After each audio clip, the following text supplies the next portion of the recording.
Welcome to Walmart's first quarter fiscal year 2025 earnings call. At this time, all participants are in listen-only mode. A question-and-answer session will follow the formal presentation. If anyone should require operator assistance during the conference, please press star zero from your telephone keypad. Please note that this conference is being recorded. I'll now turn the conference over to Steph Wissing, Senior Vice President, Investor Relations. Steph, you may now begin. Welcome, everyone. We appreciate you joining us today and your interest in Walmart. Joining me today from our home office in Bentonville are Walmart CEO Doug McMillon and CFO John David Rainey. Doug and John David will first share their views on the quarter, and then we'll open the line to your questions. During the Q&A portion, we will be joined by our segment CEOs, John Furner from Walmart US, Kath McClay from Walmart International, and Chris Nicholas from Sam's Club. For additional detail on our results, including highlights by segment, please see our earnings release and accompanying presentation on our website. We will make every effort to answer as many questions as we can in the hour we have scheduled for this call. As a courtesy, please limit yourself to one question. Today's call is being recorded, and management may make forward-looking statements. These statements are subject to risks and uncertainties that could cause actual results to differ materially from these statements. These risks and uncertainties include, but are not limited to, the factors identified in our filings with the SEC. Please review our press release and accompanying slide presentation for a cautionary statement regarding forward-looking statements, as well as our entire safe harbor statement and non-GAAP reconciliations on our website at stock.walmart.com. Doug, that wraps my intro. We're ready to begin. Good morning and thanks for joining us. Our team delivered a great quarter to start the year. Our results were stronger than we anticipated, with sales growth of 5.7% and adjusted operating profit up 12.9% in constant currency. All three operating segments performed well. The momentum we see across the business is driven by growth in units sold and transaction counts, as well as market share gains, including general merchandise.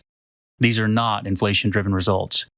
In the U.S., like-for-like sales inflation was about 40 basis points for the quarter, including mid-single-digit deflation in general merchandise and low single-digit inflation in food and consumables. Together with our suppliers, we're making progress lowering prices. Our rollback count is up, and customers are responding to our price leadership. The first highlight I'd like to call out is the improvement in customer experience scores. That has a lot to do with our associates. I get to visit with a lot of them as I travel. This quarter, I've been in stores and clubs in Johannesburg, Cape Town, Toronto, Nashville, Los Angeles, Austin, Oklahoma City, and Dallas. And before we get too far into the conversation about our performance, I want to thank all our associates everywhere.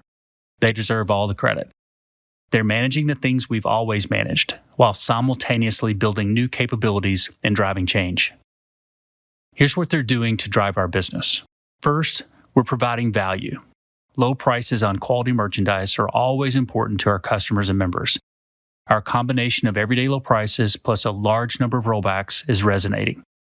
During the holiday, we offered a basket of Easter items with a lower price than a year ago in the U.S. and Canada. Customers responded, and we saw strong sell-throughs. Our merchants are doing a great job, including managing inventory, where we finished down 2.7% globally. Second, we have the selection people are looking for. In the U.S., the number of marketplace sellers grew by 36% for the quarter, with a SKU count now sitting at more than 420 million. In Mexico, the number of marketplace sellers grew by more than 50%, with SKU count up nearly 80%. More often, our customers are finding what they're looking for when they shop our app or site. E-commerce penetration is up in all our markets. Third, we're improving the experience of shopping with us. Our store remodels look good and are performing well. Plus, our curbside pickup and delivery capabilities are improving as indicated by our customer experience metrics.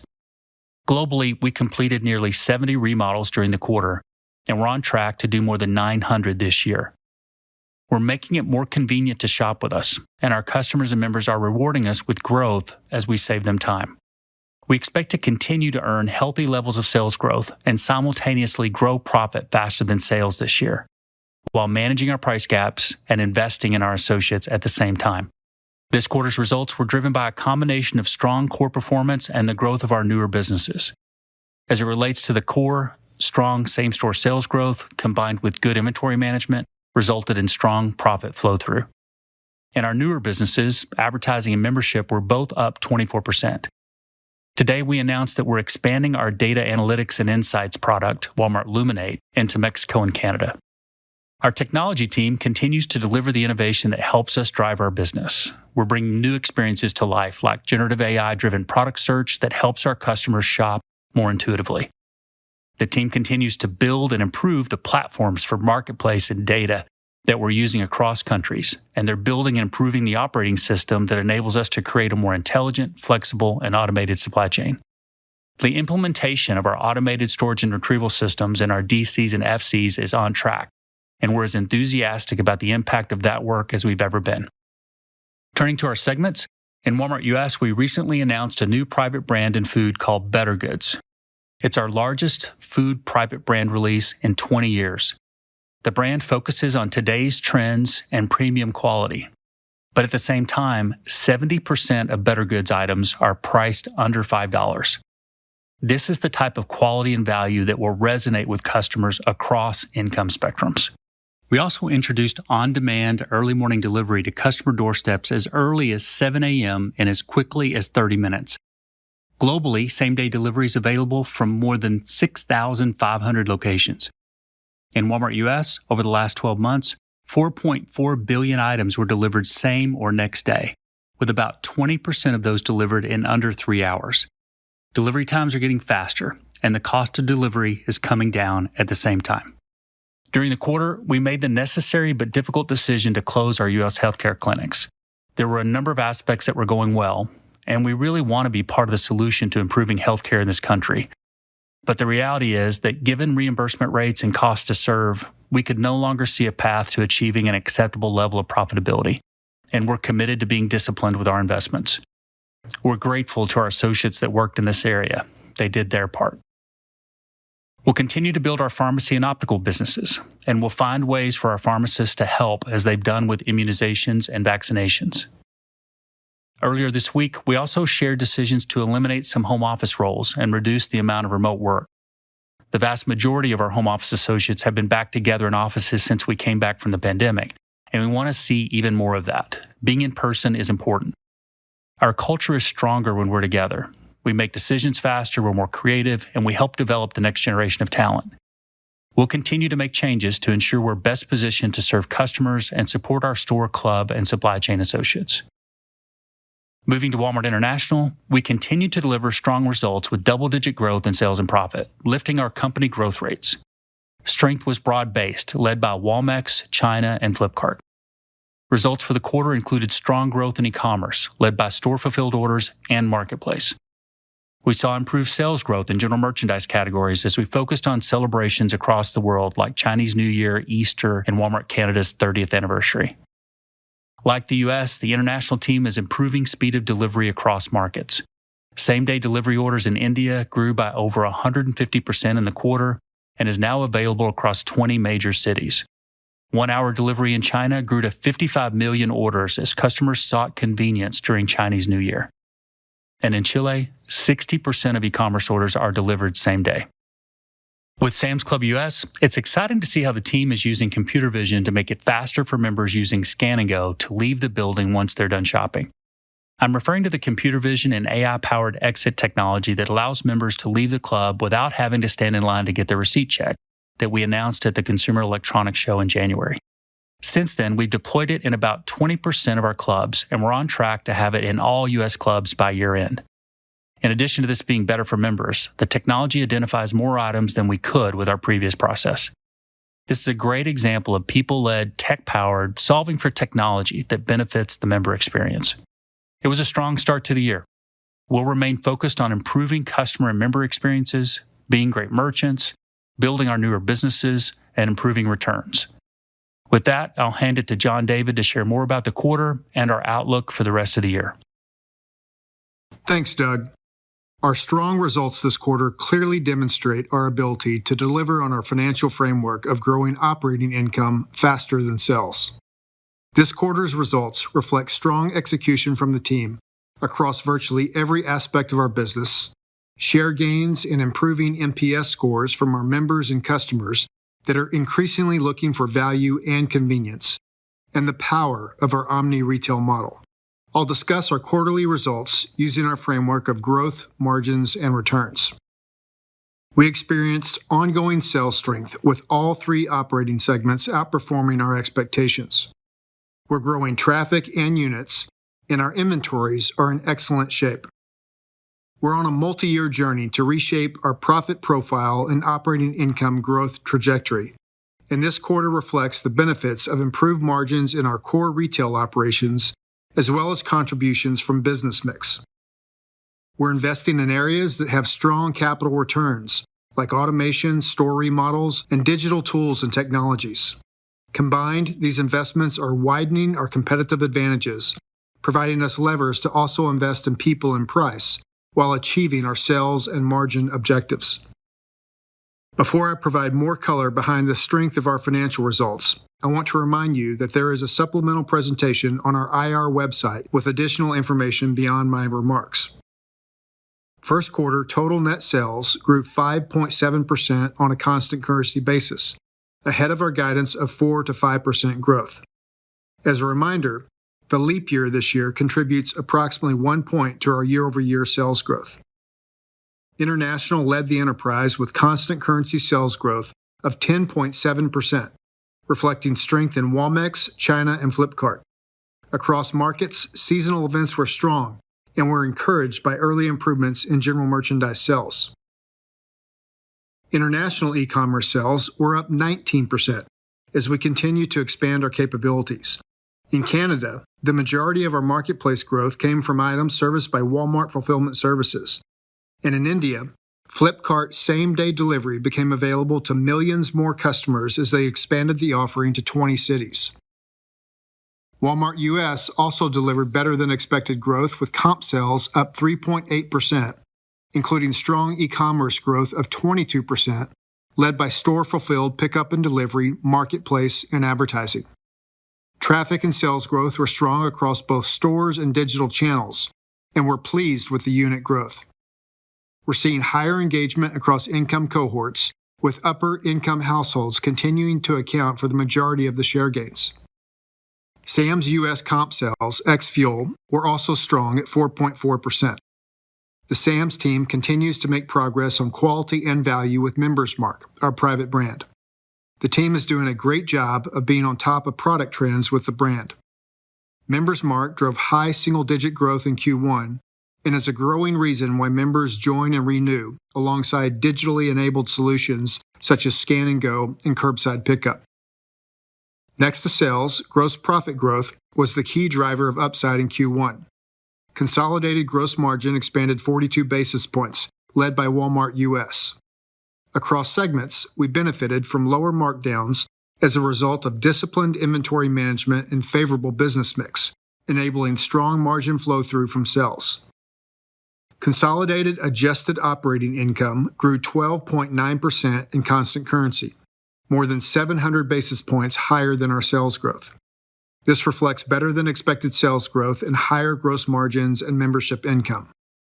This was partially offset by expense deleverage in our U.S. segments related to higher variable pay expenses from our outperformance.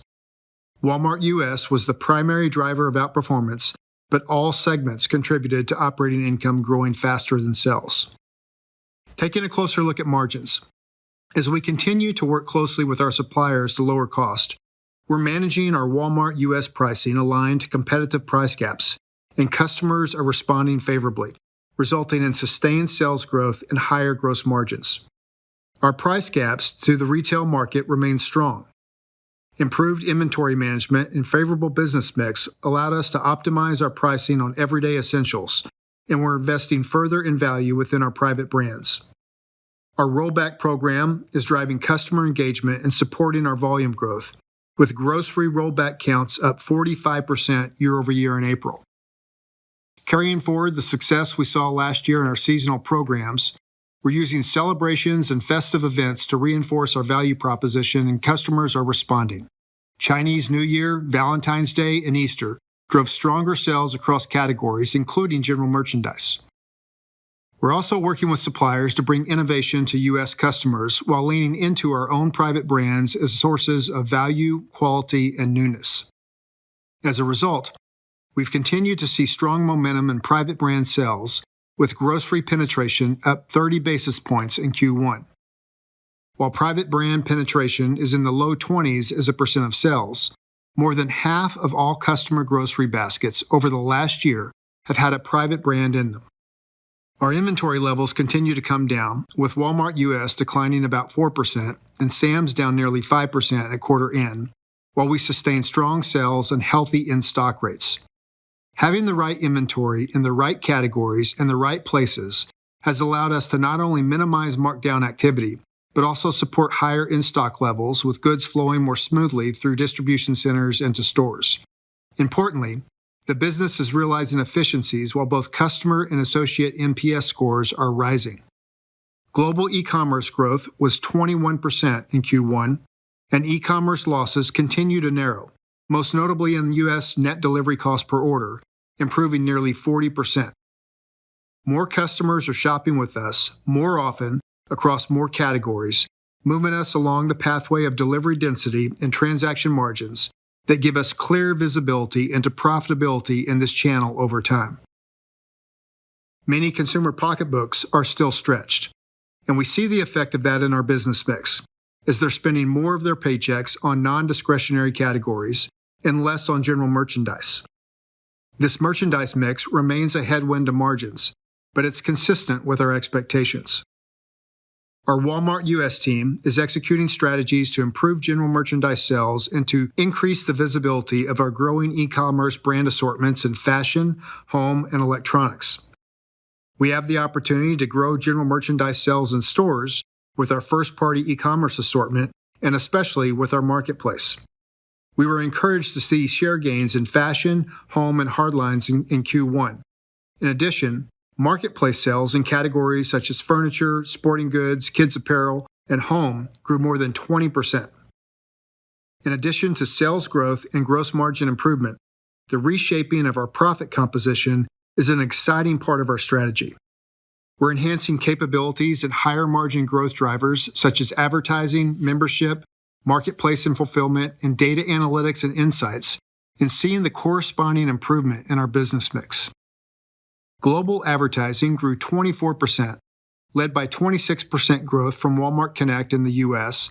and International's 27% growth. Walmart's U.S. ad sales reflected more than 50% growth from marketplace sellers, while overall active advertiser counts increased nearly 19%. Sam's ad business now has 30% more active advertisers versus last year. We're pleased with the trends in our membership programs around the world. Sam's Club US reached another record high level for member counts and Plus member penetration, resulting in membership income growth over 13%. Sam's China member count grew 25%, with increasing active and renewal rates. In addition, Walmart Plus continued to grow double digits as members engage with us more frequently and spend more than other customers. For Marketplace, within International, all markets grew double digits, led by Flipkart and Walmex, reflecting the strength we're experiencing across markets. In the U.S., Walmart's Marketplace delivered strong results, aided by 36% more sellers on our platform, with 28% of sellers using our Marketplace fulfillment services. To give you an example of the benefit of our omni model, in April, we launched a new service enabling customers to order from an extended assortment of nearly 40,000 tires on our Marketplace and have them installed at one of our 2,300 auto care centers and stores in the U.S. It's a great example of how we're leveraging our unique omni capabilities to remove friction for customers. Within data analytics and insights, Walmart Data Ventures continues to see strong demand from clients for their insights on consumer behavior and trends in our omni-channel operations. In Q1, this business doubled versus last year. In April, we announced a new self-serve integration to make it easier for supplier advertisers to combine Walmart Luminate's insights with Walmart Connect's closed-loop omni-channel retail media solutions to help drive product, brand, and category sales. This is the first time we're bringing these two solutions together, creating greater cohesion between both offerings and helping suppliers deliver more relevant shopping experiences for our customers. Beyond executing on our operating strategies, you're also seeing a discipline from us to address areas of our business that have not performed as well. You should expect this discipline to continue, concentrating our efforts and capital on clear drivers of incremental value. This requires us to be bold enough to step back from areas that, at one time, were clear opportunities or were strategically or financially accretive, but now have diminishing value. It was through this lens that we made the decision to close all 51 Walmart Health Centers, as Doug mentioned. Total business reorganization cost resulted in a charge of 2 cents per share in the first quarter. Wrapping up Q1 results, below-the-line items reflected slightly higher interest expense on relatively flat net debt balances and a lower tax rate year over year based on changes in the fair value of our equity investments. Adjusted EPS of 60 cents per share compared favorably to our guidance of 49 cents to 52 cents. Turning to guidance, our team is executing at a very high level. Q1 results exceeded our expectations for both sales and operating income growth. And while it might be a little much to expect every quarter to be this good, we feel really good about the performance, and it demonstrates how this business can perform when we're firing on all cylinders. Consumer economic conditions have been relatively consistent since the start of the year. Many of the value-seeking behaviors we witnessed last year have continued, particularly around seasonal events. Our focus on providing customers with value and convenience is resonating, and we're gaining share. That said, we're one quarter into a year that still has some degree of uncertainty, and we don't want to get ahead of ourselves. We currently expect Q2 sales to increase between 3.5% and 4.5%, and for operating income growth in line with that at roughly 3% to 4.5%. EPS is expected to be between 62 cents and 65 cents per share. In Q2, we expect operating income growth to be impacted by timing of tech and wage investments. Combining Q1 results with the midpoint of our Q2 guidance would suggest first half sales would grow nearly 5% and operating income would grow about 8%. We feel really good about our start to the year, and our outlook for the second half is consistent with 90 days ago. Our Q1 results and the midpoint of our 2Q guidance suggest that we should be at the high end or even slightly above our sales and operating income guidance for the year. We'll revisit our full-year guidance as we exit Q2. This is more aligned with our historic cadence of updates and consistent with the philosophy we have as a management team to recognize early momentum, but to also maintain prudence early in the year, given the macro uncertainty and so much of the year is still ahead of us. In closing, I'm extremely pleased with our results this quarter. They demonstrate what our team is capable of when we're laser-focused on the member and customer, disciplined on cost, and leveraging the technology investments we've made. Profits are growing, customer NPS scores are increasing, and we're running a great operation. We like our position, we like who we are, and we like where we're going. We appreciate your interest in Walmart and are now ready to take your questions. Thank you. At this time, we'll be conducting a question and answer session. If you'd like to ask a question today, please press star 1 from your telephone keypad, and a confirmation tone will indicate your line is in the question queue. You may press star 2 if you would like to remove your question from the queue. For participants that are using speaker equipment, it may be necessary to pick up your handset before pressing the star keys.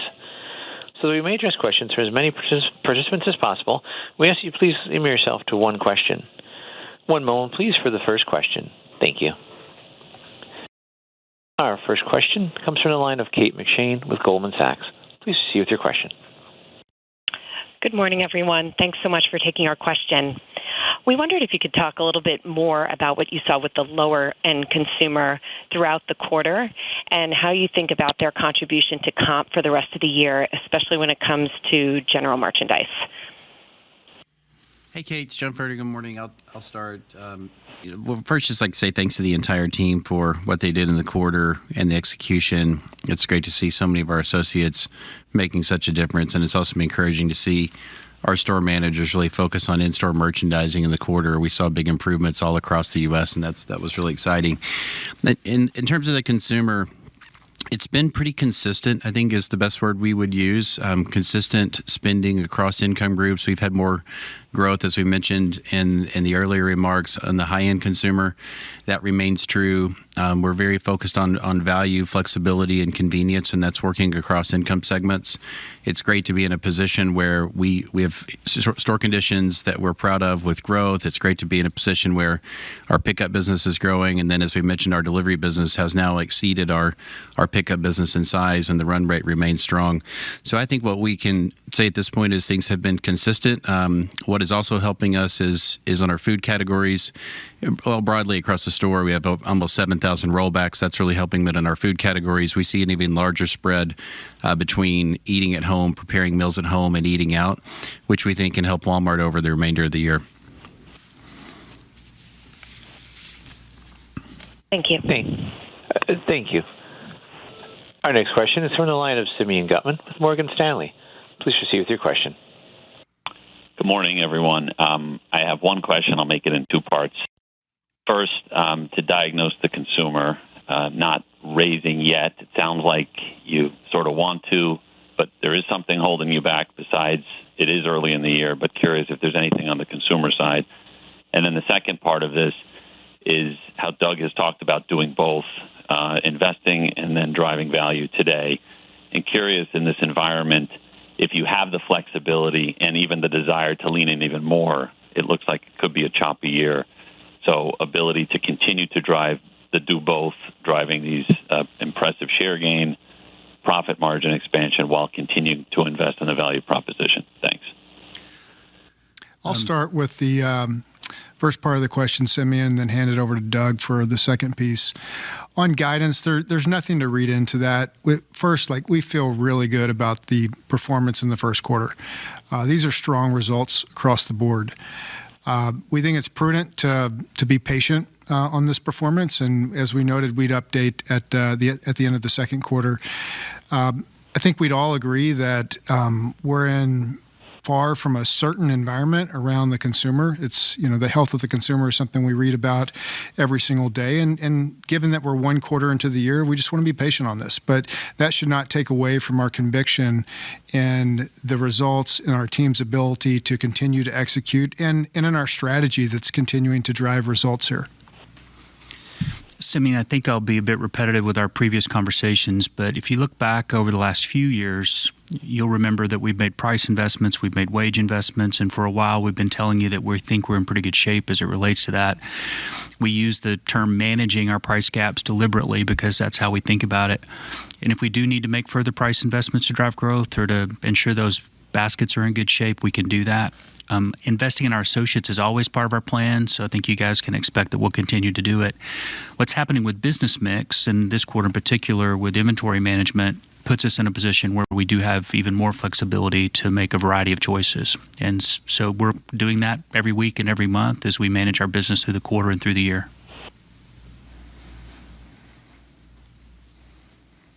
Our next question comes from the line of Robbie Ohmes with Bank of America. Please proceed with your question.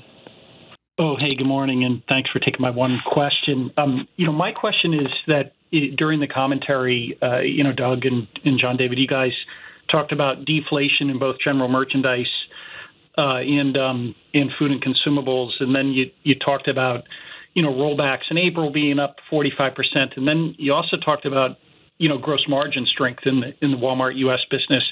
Can you help us think about that going forward? How are you doing that? Is it really just the advertising, digital advertising and marketplace fulfillment and all those things are helping the gross margin so much that it's more than offsetting gross margin, core gross margin weakness? Maybe help us think about how to think about that going forward. Robbie, this is Doug. I'll go first. As it relates to gross margin, we're having a conversation inside the company about the fact that the composition of it's changing, and we don't want to confuse people about what's happening. We are built, our purpose is to help people save money and live better. And we'll manage our merchandise margins like we always have and make sure that we're providing value. But as we report gross margin, it does reflect newer businesses that are helping us mix things up. And so we're using terms inside the company like our merchandise or product margins as distinguished from gross margins. So maybe, John David, as we think about our future reporting, we should help kind of clarify that a bit so that people don't have the wrong perception that gross margins are going up as a result of price. They're not.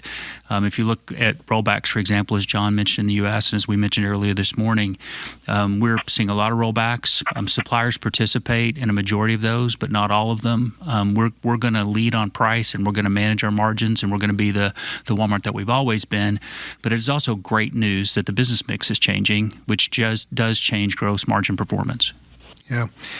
Robbie, there's maybe 3 points that I'd make in response to your question. The first is that overall inflation level for the business was up about 40 basis points for the quarter. That's half the rate of increase that we saw last year. So we're driving this revenue growth through more units, more foot traffic in stores, and feel really good about that. And it underscores that we're just becoming more relevant with consumers. So that's the first point. Second point around gross margins is we've mentioned several times that inventory is in a much better place.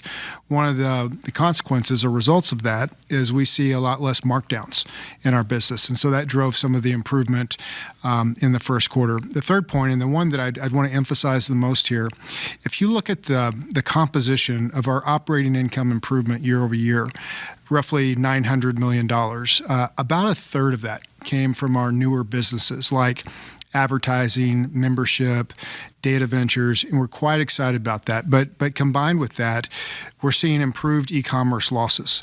And one of the things that I focus a lot on in our business is what is the incremental profit from that additional revenue that we have each year, so incremental margins. And if you just focused on our e-commerce business, in this last quarter, the incremental margins around that business were 12.5%. So think about that, roughly 3 times our overall margin. There's not, to me, a more compelling data point that supports the strategy that we have and our execution around that, and importantly, how that's changing the margin profile of our business going forward. That sounds great. Thank you. Our next question is from the line of Michael Lasser with UBS. Please proceed with your question. Good morning. Thank you so much for taking my question. As hard as it is to mention, how would you break down the factors that are driving Walmart's business that are related to its actions and strategies versus those factors that are more of a function of the environment, such as high inflation and a moderating labor market? What 2 or 3 metrics is Walmart monitoring to internally gauge this? Obviously, the point of the question is trying to understand not only the sustainability of the performance if the macro does get better, but also the prospect that the outperformance could expand if the environment weakens. Thank you so much. Michael, I probably ignore the external environment more than you do. I mean, we are focused on what we're doing and how we earn business with customers and members. And if you look at what's happened, we've been known for price forever, but we're increasingly known for convenience. So whether the environment is inflationary or deflationary, whether customers have more money or less money, if we're doing a good job on the items and prices and the service we provide, saving them money with pickup and delivery, for example, we can continue to grow share. So we're merchants at the core, and we've added through the technological changes that we've made and the service changes that we've made a dimension to the business that's driving that growth. I don't know what the future looks like in terms of what pricing is going to look like, a year out, 2 years out, and I don't really worry about that very much. I worry about our own execution. Not much to add there, but I think the results this quarter are really a reflection of execution across the team. We're laser focused on the things that matter most to our customers. And one data point that I'd share just in the U.S. business, and John might want to chime in on this, but Michael, that we grade ourselves by a perfect order. And what a perfect order is for us is when you come to our virtual store online, do you find the things that you want? Do we have to replace those? Is it delivered when we say it will be delivered? Year over year in the first quarter, we saw an almost 900 basis point improvement in our perfect order scores. To me, that's a great example of how the team is continuing to execute, and this is resonating with customers. Hey, Michael, good morning. It's John. I'd say something similar to what Doug said. We're always focused on value.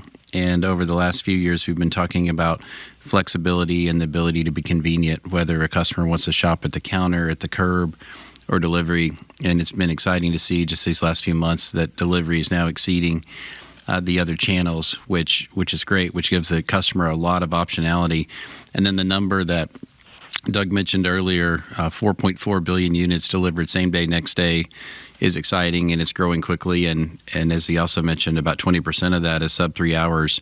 And we've expanded that service earlier in the morning, later at night. So we're becoming even more convenient for individuals, for shoppers and families in terms of being able to serve all of their needs. Those underlying input metrics we're focused on around the world in our Sam's U.S. business and international, and the commonality between the strategies, first-party e-commerce, marketplace, advertising, membership, causes us to increasingly be thinking about the same thing as we build these new businesses. Yeah, I mean, I would just add in, you look in Chile is probably our market that's had the least amount of growth. The economy has been tough there. As we focused on input metrics like NPS, in-stock, our price perception, price gap, market share, if you focus on those things, when the economy starts to recover, the business lifts with it. While we're doing that, you're also getting in and making sure that you're building out more sustainable businesses around e-commerce. So over 60% of our e-commerce orders are same day in Chile now. So I think we have shown that we can prosper and thrive in kind of multiple different versions of it, of how the economy plays out across the world. And I think during this time, as we've focused on building out our e-commerce omni business, we're being more and more relevant to consumers in different markets. I think for Sam's Club, it's very similar. We had a really balanced set of results in Sam's Club.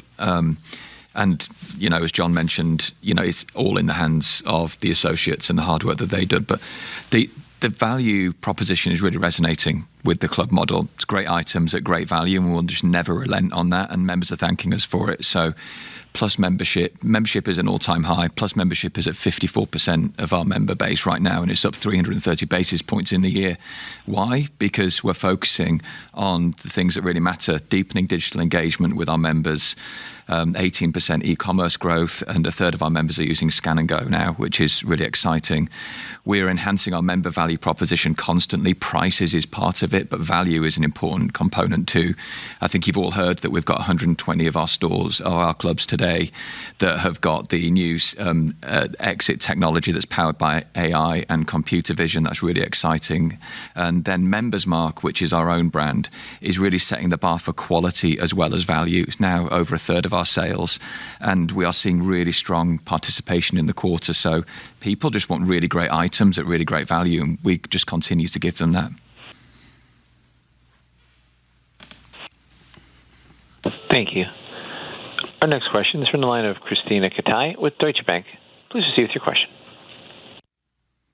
Hi, good morning, and congrats on a great quarter. So, Kath, I wanted to ask you on international opportunities in particular. The performance was really strong. I think you put up your best operating margin in over 6 years. So can you talk about the main drivers behind the improvement, just how you're thinking about international EBIT structure on a go-forward basis as you have alternative value streams that are ramping, e-commerce contribution is improving, all regions are posting very strong top-line growth.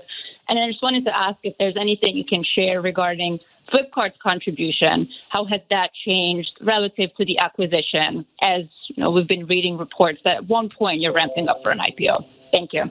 Yeah, thanks for the question. And there's quite a few components to that. I'll try and take them in chunks. First of all, I want to recognise all of our associates in international for the extraordinary strong result that we've been able to deliver over the last period. You're right, it is a really strong result. Top line was up 10.7, bottom line, or Op Inc. was up 27%. Now, I would like to call out that that's not, that's kind of extraordinary. There were some one-offs that went into Q1 Op Inc., which aren't repeatable, but we are holding to the ratio of bottom line growing faster than top line. So we see strength in international, particularly in the way that we are turning up as kind of more of an ecosystem. So if you look in Walmex, while we have grown the traditional business, We've been looking at how we make sure we're relevant to consumers in areas like where we had consumers that couldn't engage with us online. We've been able to provide a service that enables them to get digital connectivity. And what that means is that we now have different revenue streams coming in. I think we have over 13 million customers who've engaged with us on Byte, which is our digital connectivity. We've sold a number of health memberships. So the composition of that business, as well as having our Cashy financial services, looks different, and that's helping drive the different kind of economics and more richer op inc. As we look at e-com across the globe, I probably call out China. I know I've called out the China market before, but really strong growth in Sam's Club. And that business is almost 50-50 offline and online. And while we're doing that, I think this quarter our bottom line grew faster than our top line in Sam's Club. So really good strength because they've worked out a model of dark stores that give them access to a larger addressable area of the market and allow them to deliver really, really efficiently.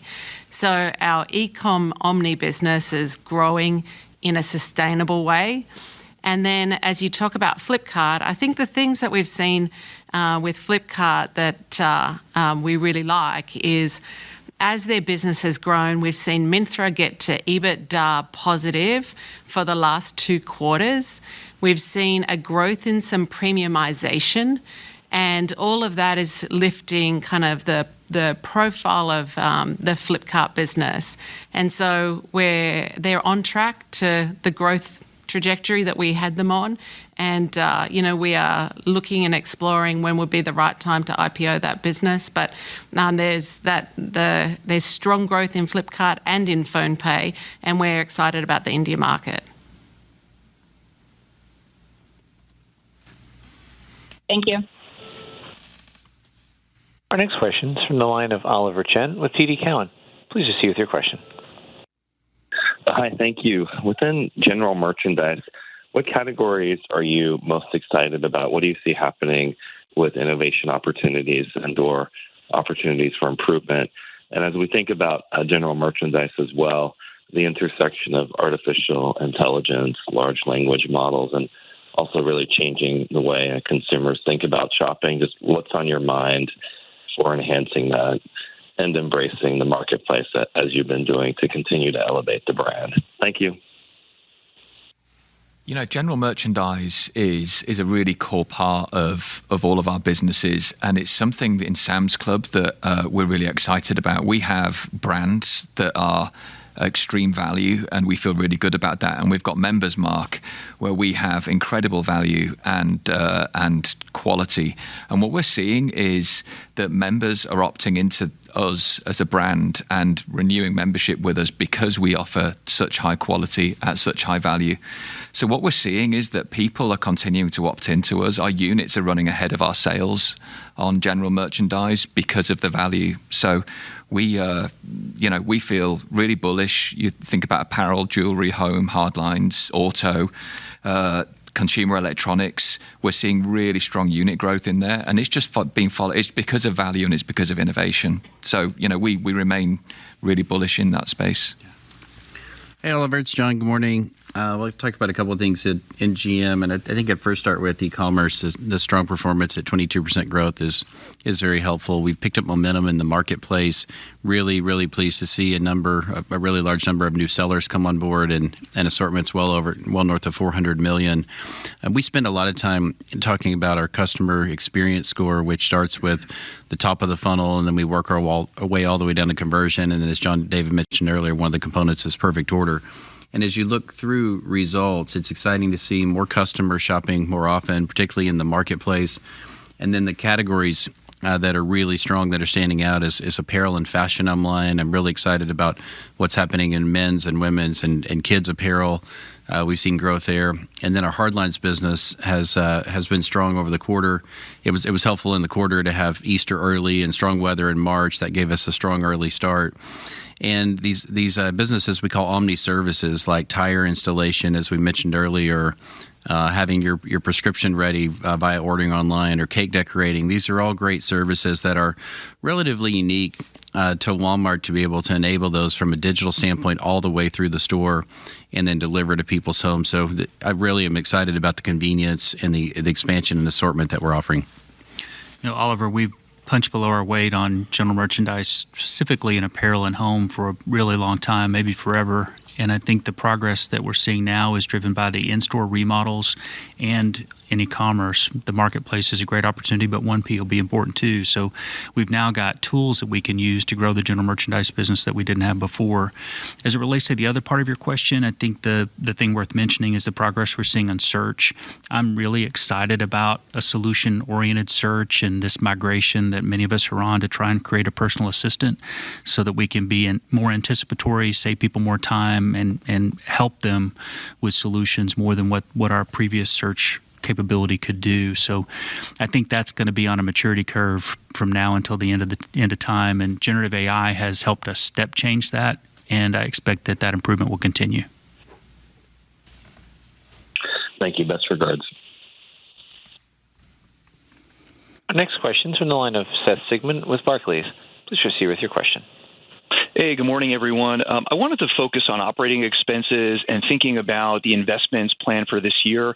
If I recall, there was a first half weighting in the guidance originally. I know some of that was a year-over-year dynamic. Any update on how to think about that, and more specific to the second quarter? It looks like you set up guidance very similar to how you set up Q1. I'm just curious, is there anything different about the opportunity in Q2? In other words, could there be a bigger step up in spending or anything else that may limit the flow through that we were able to see here? Thanks.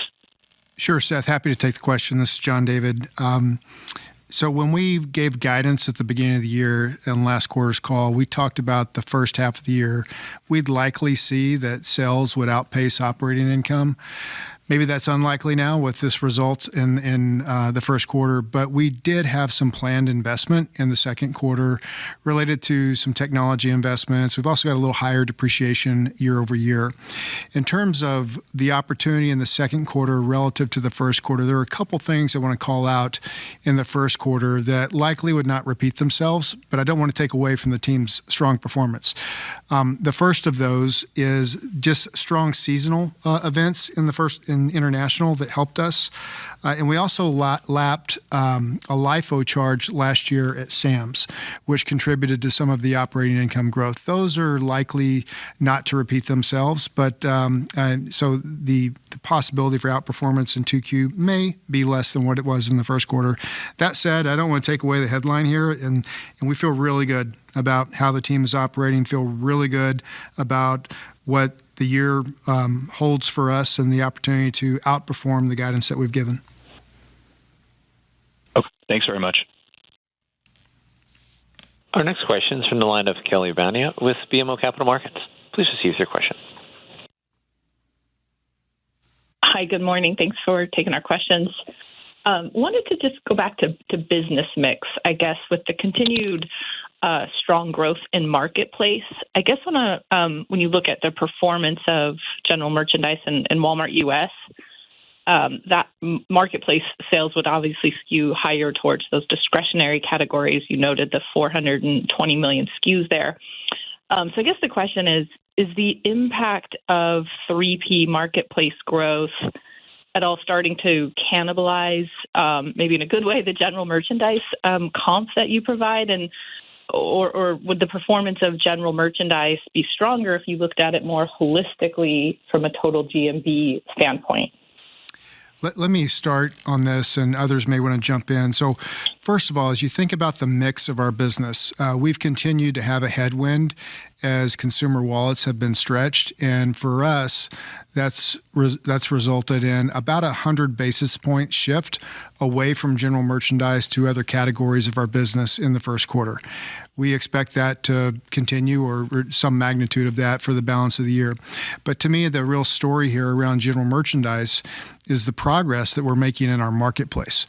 And so while general merchandise is, call it roughly flat, there are categories like pets and beauty where the growth in the marketplace is in excess of 30%. There are other categories like furniture, sporting goods that are in excess of 20%. And I think this shows that customers are coming to us thinking of us very differently than what they have in the past. And it's also an indication of how and where we're gaining share in our business. So general merchandise, being able to offer third-party assortment is giving our customers a lot more options than what they've had in the past. I think general merchandise mix was impacted by food inflation to a degree. When food shot up to mid double digits, there are a lot of customers that had their paycheck allocated that direction. And now that food pricing has calmed down some and we've got rollbacks happening in food and you've got a deflationary situation with GM, you've got the opportunity, given elasticity, to grow more units, which we're doing. And the fact that we're growing share feels good. So I don't get too caught up, Kelly, on whether the sales come through stores, clubs, first party, or marketplace.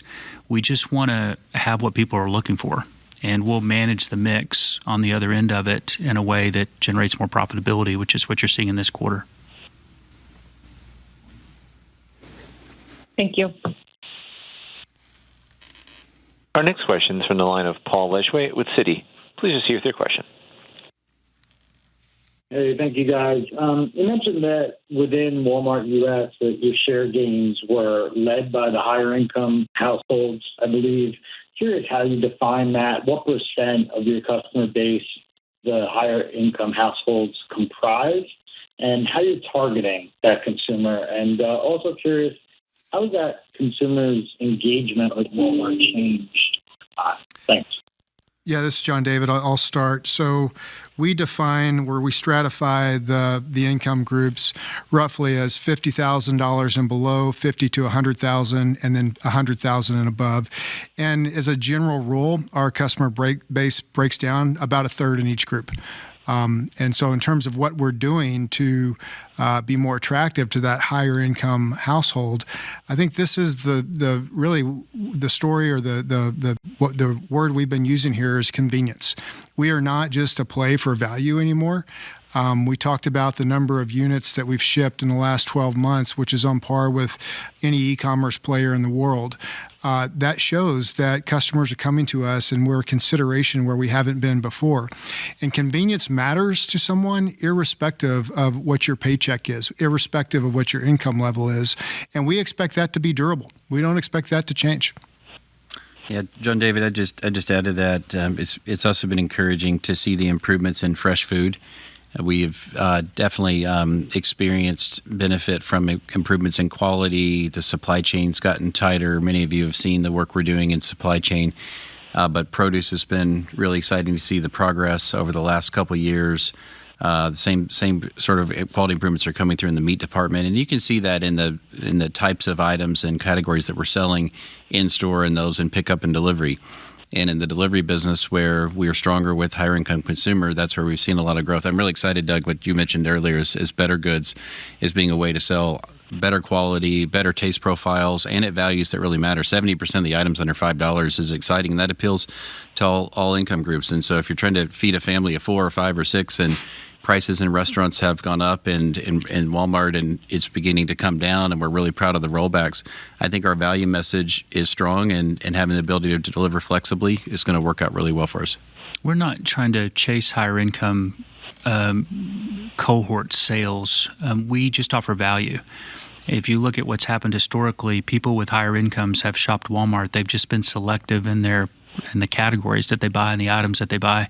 So if we offer them the right items at the right prices, whether that's in store, first party, or marketplace, they'll respond to that. And so as we've been able to expand our assortment online, we can appeal to more people. And then you layer on the convenience dimension and you get a good outcome. Thank you, guys. Good luck. Our next question is from the line of Chuck Grom with Gordon Haskett. Please proceed with your question. Yeah, thanks. Good morning. Congrats on a really great quarter. Just wondering if you can discuss trends you're seeing within general merchandise between smaller ticket, shorter replacement items versus higher ticket, longer replacement items, and if any shifts in spending within the categories reflect anything about whether the consumer's making any incremental changes in their discretionary spending. And just as a quick follow-up, just curious if there was any deviation or big change in trend throughout the quarter by month. Thank you. Yeah, Chuck, good morning. It's John. I'll take it. I think the best way to describe the consumer is it's been remarkably consistent over the last couple of years. Mix has changed, but hasn't changed that much. We've seen growth in both brands and private brands. We have seen a wide range of price point selling in the quarter. March was a strong month given Easter was in the month. We had leap year in February. That was also helped make it stronger. So the phasing of the quarter wasn't all that surprising. It was strong in February, strong again in March. Weather was favorable in March, a little bit colder. And then April was softer without Easter in it. But we walked out of the quarter into the month of May with similar trends that we've been seeing. So the phasing of the quarter wasn't all that different than we expected. I think you should look forward to the consumer's consistent. Our inventory is in good shape. Our merchants, we said this a few minutes ago, they have the ability to mix out. They're managing their price gaps and value. They're managing initial margins. Their markdowns have been lower due to stronger inventory management. A little bit of improvement this year in shrinkage from the previous years. We've been going up for the last 3 years, and it's good to see that starting to come down in some places in the country. But we'll mix this out. Our merchant team, they've done this for a while, and in any situation with the consumer, we want to focus on value and be there for them, and we'll manage the mix on the backside. Thanks, John. Thank you. Our next question is from the line of Rupesh Parikh with Oppenheimer. Please proceed with your question. Good morning, and thanks for taking my question. Also, congrats on a nice quarter. So just going back to the commentary on Walmart Plus, so it sounds like it's growing double digits. As we look at the backdrop out there for membership and subscriptions, you're clearly seeing a more crowded landscape. So just want to get a sense of how you guys feel about the value proposition today and then further opportunities to differentiate Walmart Plus going forward. Hey, Rupesh, it's John. I'm pleased with the progress in Walmart Plus. It is an important part of what we do. And it is a great way for customers to save time and save money by joining Walmart Plus. You get access to unlimited deliveries, which is great. And I talk to a lot of people over the country that use it all the time. It's also been important for us to improve the perfect order. As we mentioned earlier, we launched Walmart Plus in 2020 at a time when the supply chain was difficult. And so the continued momentum and improvements and being able to fulfill customers' orders with what they ordered when they ordered has been important. But again, it's an important part of what we do. We think it's a great solution for customers, and it's been exciting to see the progress. Great, thank you. Our next question is from the line of Greg Melich with Evercore ISI. Please proceed with your question. Thanks. I'd like to pivot a bit back to the top line, and I think you said inflation was 40 bips in the quarter. If you look at your guidance for the rest of the year, do you expect it to settle at that kind of low level or even fall further? Greg, we expect it to be relatively close to what we saw in the current quarter. It's a mix across the baskets. We've seen general merchandise be more deflationary, but consumables and food are hovering slightly above flat to up 1. So we generally expect it to be in this level.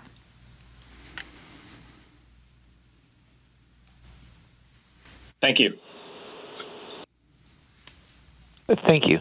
At this time, we've reached the end of the question and answer session, and I'll turn the call over to Doug McMillon for closing remarks. Thank you all for joining the call. Again, thanks to our associates for a really strong quarter. When I think about the headlines from the quarter, what goes through my mind is first the e-commerce growth. I think the progress we're making on convenience for customers is a big deal, and that's happening through our store fulfillment as well as through fulfillment centers. The marketplace is growing, and that brings along with it growth in advertising and membership. It was great to see both of those up 24%. Second headline's related to really good inventory management. And the third headline's related to pricing. I think the number of rollbacks that we have and the value that we're offering to customers and members is resonating. And those really set this quarter apart. Big picture, our thought is the same as it has been. We're going to be able to grow sales because we're positioned to serve people how they want to be served. We're going to grow profit faster than sales because of business mix, and we're going to be able to grow returns as we make the right capital investments. So we'll be really consistent as it relates to that through the year, and we appreciate your time and attention. Thank you. This concludes today's conference. You may disconnect your lines at this time. Thank you for your participation.